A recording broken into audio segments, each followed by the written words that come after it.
భక్తి మార్గంతోనే ముక్తి సాధించవచ్చునని, ప్రశాంతత వల్లనే ఆరోగ్యాన్ని మెరుగుపరుచుకోవచ్చునని ఆచార్య శంకరానంద స్వామి అన్నారు. నంద్యాల జిల్లా చాగలమర్రి పాత శివాలయం ప్రాంగణంలో సమరసత సేవా ఫౌండేషన్ ఆధ్వర్యంలో ఆయన ఆది శంకరాచార్యులు రచించిన తత్వబోధ గ్రంథం గురించి భక్తులకు ప్రవచనాలు, సత్సంగ కార్యక్రమం నిర్వహించారు. ముందుగా ధ్యానం గురించి తెలియజేసి యానం గురించి వివరించారు. ఈ కార్యక్రమంలో సమరసత సేవా ఫౌండేషన్ జిల్లా సహా కన్వీనర్ సల్లా నాగరాజు, ఆలయ కమిటీ అధ్యక్షుడు రామసుబ్బారెడ్డి, డాక్టర్ ప్రసాద్, వీరం రెడ్డి, భాస్కర్ రెడ్డి, శ్రీనివాసులు గౌడ్, సుబ్బయ్య, ఆర్ఎస్ఎస్ ప్రతినిధులు, టీచర్లు, శివశంకర్, అనసూయ, మహిళా కన్వీనర్ భవనమ్మ తదితరులు పాల్గొన్నారు. మోక్షం కావాలంటే ఎవరు ప్రార్థిస్తాడో వాళ్ళందరికీ మోక్షం చేయాలి అవకాశం ఉంది. కాబట్టి ఈ రకంగా మొదటిగా ఈ మనిషి జన్మ యొక్క ప్రాముఖ్యత ఏమిటో చెప్పి నేను ఈరోజు ముగిస్తాను. తర్వాత రెగ్యులర్ గా మీరు టైం టు టైం వస్తే మనకు కూడా కొద్దిగా అవకాశం బాగుంటుంది. ఎందుకంటే 7:30కి నాకు అక్కడ మళ్ళీ క్లాస్ ఉంటుంది.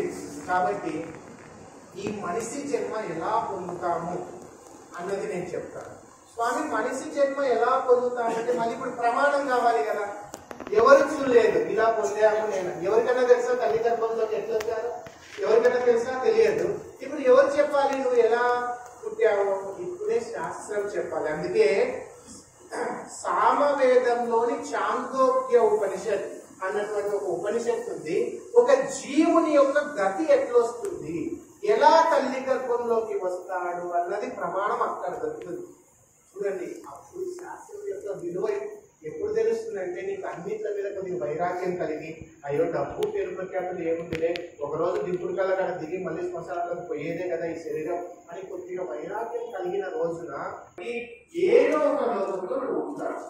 ఒకవేళ పైలోకాల్లో ఒక జీవుడిగా ఉన్నావు అనుకోండి, నువ్వు అక్కడ నీకు ఎన్ని రోజులు అక్కడ జీవుడిగా ఉండాలో ఆ టైం అయిపోతుంది.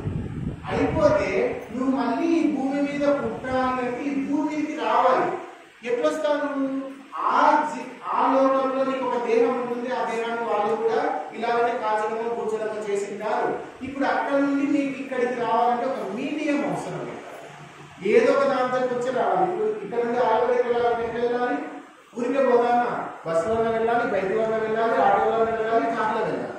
అలాగనే ఆ జీవుడు పైలోకాల్లో నుండి భూమి మీద పుట్టాలంటే ఎలా వస్తాడంటే చంద్రలోకం మీదకి వచ్చి చంద్రలోకం నుండి వర్షం రూపంలో, బిందువుల రూపంలో పడాలి.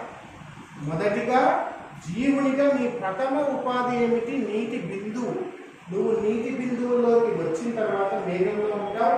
ఏదో బాగాలేదనుకోండి, ఆ ఏదో ఎండాకాలంలో అక్కడ ఉన్నటువంటి కొండ మీద పడతావు, ఎమ్మడే ఆలోచన మళ్ళీ నీ లోకానికి వెళ్ళిపోతావు.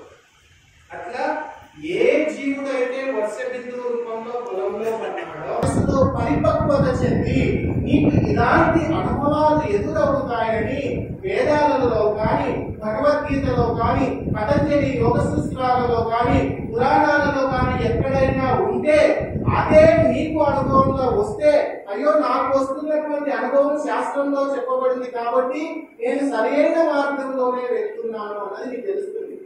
అలా కాకుండా మనం సొంతంగా ధ్యానం చేస్తే ఏమవుతుందండి? ధ్యానం చేసినప్పుడు జరిగేది రెండే. ఒకటి విపరీతంగా ఆలోచించడం అన్నా జరుగుతుంది, లేకుంటే నిద్రపోవడం అన్నా జరుగుతుంది. సమాజంలో ఎక్కువ మంది మొదటి 10 నిమిషాలు ధ్యానం చేసి మిగతా 50 నిమిషాలు నిద్రపోయి గంట సేపు ధ్యానం చేశామనుకునే వాళ్ళు చాలా ఉన్నారు. నా దగ్గరికి ఒక 65 సంవత్సరాల ముసలమ్మ వచ్చింది. స్వామీజీ, మేము మొన్న